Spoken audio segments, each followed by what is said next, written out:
Alright, what's going on everyone? Today I'll be showing you how to upgrade the Eerie Theme Deck on a budget. And as usual, our budget will be the MSRP of the deck, which is currently about $24 USD. I'm going to be using Card Kingdom for our prices, not because I'm sponsored or affiliated in any way, because I'm not, but rather because it's one of the more expensive places to buy cards online. So if I could come in under budget using Card Kingdom prices, you should be able to find them even cheaper than that. So Eerie is an Azorius enchantment stack, and it's a bit different than the mono white build you see on Magic Arena. If you're an Arena player, you've seen this deck. This is not your deck, this is not what's in the theme deck, but you've seen this, and it does very, very powerful things, but it's very all in, right? It's boom or bust, which is, that's best of one. Your deck is more mid-rangey. It's Azorius, and it's got a heavier focus on drawing cards. This deck usually wins by getting a card draw thing like Entity Tracker, and then chaining a bunch of cheap enchantments, and then just drawing a million cards. It can build massive boards, but then also rebuild its hand really quick so it doesn't gas out or get blown out by a board wipe, unlike the mono white deck on Arena, which absolutely gets destroyed by board wipe really hard. And Eerie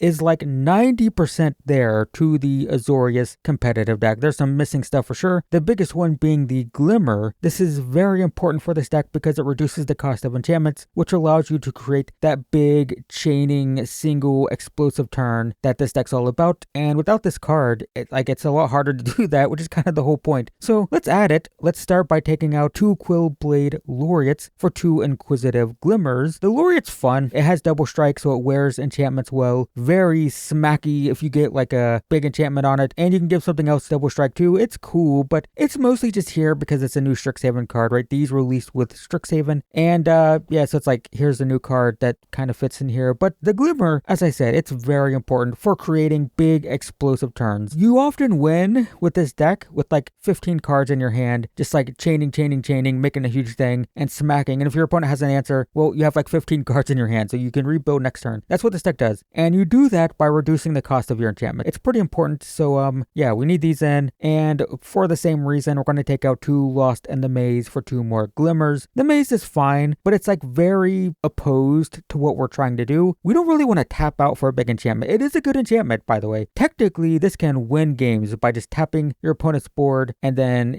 bam, you win. Very good, but it's awkward, it's clunky. I find that I'll win a game with it once and then I'll get it in my hand several games and it's just dead, and I'm looking at it and I'm like, boy, I wish this was anything else. It's boom or bust, right?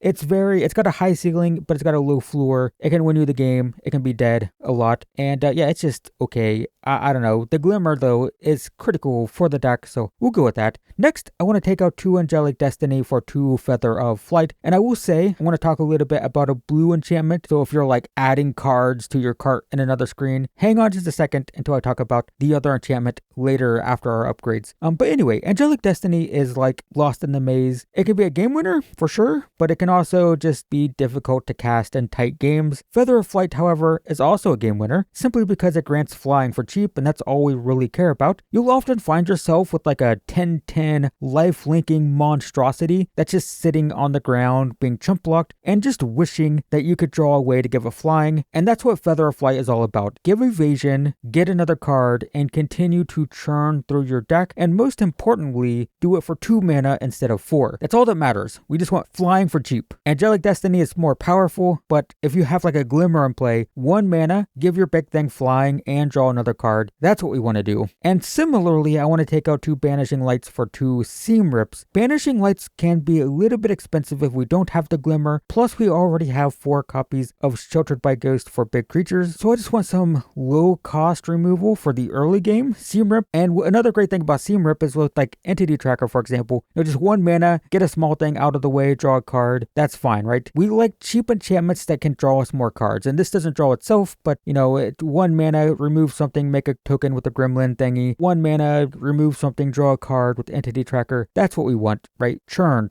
through the deck. You'll find yourself doing it a lot, and low cost things are important for that. And that, guys, is actually it. I know, it's crazy. I told you this deck was like 90% complete, and it was. Now, there are some notable cards. First off, the enchantment I was talking about, Phase Flight. This is not an expensive card. It is currently 35 cents on Card Kingdom. The problem is, how do we fit it in? It's basically a combination of Shard Mage's Rescue and Feather of Flight in one card. It does both things, although it has downsides. Compared to Shard Mage's Rescue, it costs 2, which is important, right? Because you want your protection spell to be cheap, and it's a lot easier to hold up 1 mana for Rescue than it is for 2 mana for the Flight. Now, if you have the Glimmer in play, then they're both 1 and it's fine, but if you don't, the extra mana is relevant. And then, compared to Feather of Flight, it doesn't draw a card, right? It gives flying, doesn't draw. Now, almost every published deck I find plays like 2 to 3 copies of Phase Flight. It's just important, right? It protects and it gives flying. We love flying, we love evasion, we want to protect our stuff with big enchantments on them. So I could see like shaving off 1 each of the Feather of Flight and the Shard Mage's Rescue and adding 2 of these, and that's kind of fine. Though if you do that, keep in mind that I added 2 Feather of Flights earlier, meaning you just buy 1 Feather of Flight and 1 Phase Flight as opposed to 2 of the feathers, right? So just be aware of that. I don't want people buying 2 Feather of Flights and then replacing 1 with the Phase of Flight. A couple other notable cards include Overlord of the Mist Moors and Enduring Curiosity. The Overlord is pretty cool, and it's also pretty cheap. I mean, it's not super cheap, but it's within our budget. It could actually go in the place of Angelic Destinies as well, I would say, which is totally fine. It's just 4 mana, make a couple flyers. Those flyers aren't enchantments, but playing the Overlord is. And then flying is all we care about. You can start throwing big enchantments on those things, and that's cool. The Enduring Curiosity, it's also very good, but it's very expensive. We are not going to be paying for this. They're like $12 to $15 plus. Too expensive, but you know, draw a card whenever stuff hits. You give your stuff flying. There's more ways to draw. We love drawing cards, and yeah, that's a whole thing. Another major problem this deck has is the mana. Oh man, it's very relevant in this deck. So what happens when you play this deck is you'll have like a Glimmer in play, right? And then you'll have like 4 white enchantments in your hand, but you'll only have like 2 islands and 2 plains. Now, normally with 4 mana, you'd be able to play all of them, but since the color of the mana matters, you end up only being able to play, you know, like 2 spells per turn because you only have 2 white sources. It's a major problem with this deck is the basics kind of kill you because this deck will reduce its cards down to 1 mana and then just only be able to play a couple cards per turn because of the basics. It's very frustrating. It was very frustrating for me when I was playing and upgrading the deck, and there's not really a solution to it. You either have to play more tap lands, which will absolutely get you killed in current standard because it's very fast. You know, you're playing against Badgermole Cubs and Ouroboros and just all kinds of stuff like that. It's just fast and you can't be playing too many tap lands. A tap land can kill you. And then if you want to play untapped dual lands, well, obviously they're very expensive. We don't have any good budget dual lands in standard. When standard has pain lands, these are fantastic. They're so cheap. They're like $1 or $2 each. You can buy a playset of them. They're great, but they're not in standard right now. And all the standard dual lands are like $10 to $15+ each. I think the shock lands are down to like $7 each. They're not that bad right now, but it's just, you know, it is what it is, man. Mana is expensive and you will feel it with this deck. And that's a good argument for cutting some of the white cards for Phase Flight, by the way. It's just having more uses for your islands because you will find you should basically, unless you absolutely need a blue source, if you draw like 3 plains and the enchantment land and play it on blue, but you will find that you almost always should choose white for your enchantment land. I forget the name of it, the Valgavoth's Lair. You got to do that because you need white lands a lot and the islands will feel very clunky and very awkward. It's frustrating. And if you don't like it, hey man, complain to Wizards of the Coast. Why are dual lands printed at rare instead of uncommon? You tell me. I mean, I already know. It's because cha-ching, right? But it's frustrating.